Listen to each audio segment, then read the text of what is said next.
Hunting Big with Steve Bartilla. Brought to you by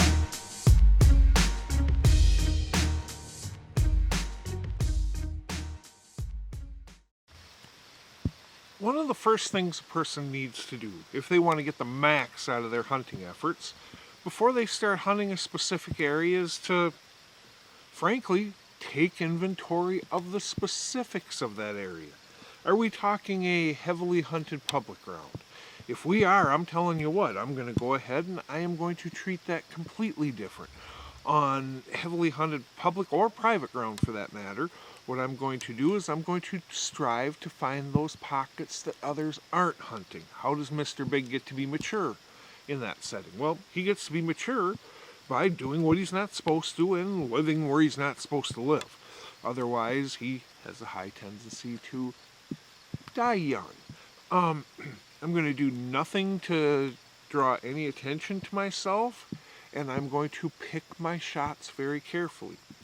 By that, I mean I'm going to make sure I'm waiting for the right phase of season, the right weather conditions type of a deal. I'm going to go in extra early, and I'm going to try to get it done that first time. Really, hopefully within the first 3, because each time I go in,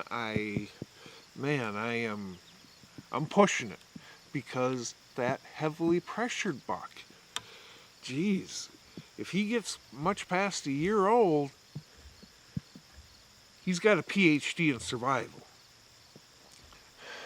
Now, if I'm hunting ground like this behind me where, it's larger, it's managed, all that stuff, that's a completely different animal. There, its size is going to give me all sorts of different options. Now, frankly, generally speaking, the bigger ground is, the more hunting options you have on it. If you really get right down to it, what it amounts to is the bigger the ground, the larger the margin for error. Okay. And you have to approach it differently between big and small ground too, as I just alluded to.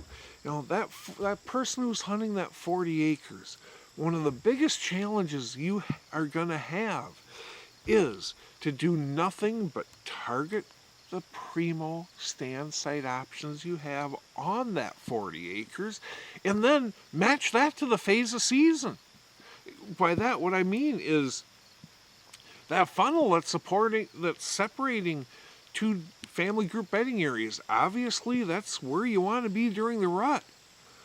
Don't hunt that stand until the rut. One of the biggest challenges small landowner and or hunter on limited acreage is to target the windows for which the stand options on that ground are the best, and do not hunt those stands outside of those target areas. That means if you don't have a low impact early season stand, you don't hunt.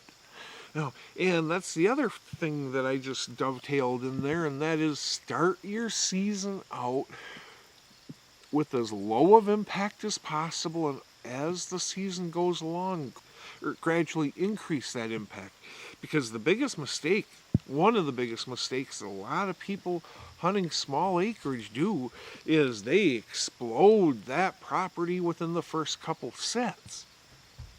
If you're hunting small acreage, you have to be very specific about what phase of season those stand sites that are the best stand sites you can find on that 40 acres, 20 acres, 10 acres, 60 acres, whatever.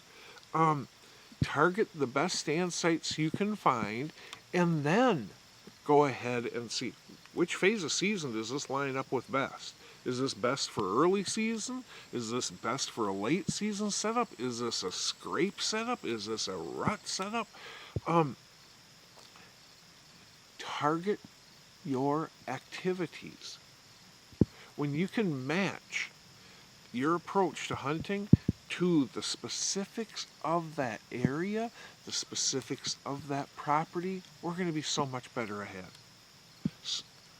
When you can match your hunting efforts and hunting styles to the specifics of that ground, that means the amount of acreage, the amount of pressure, those types of factors, we are going to be so much better off.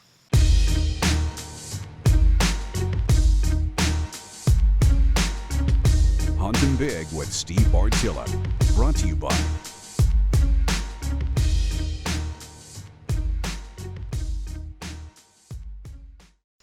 To get the max out of your hunting season, go ahead and look at the specifics of those situations.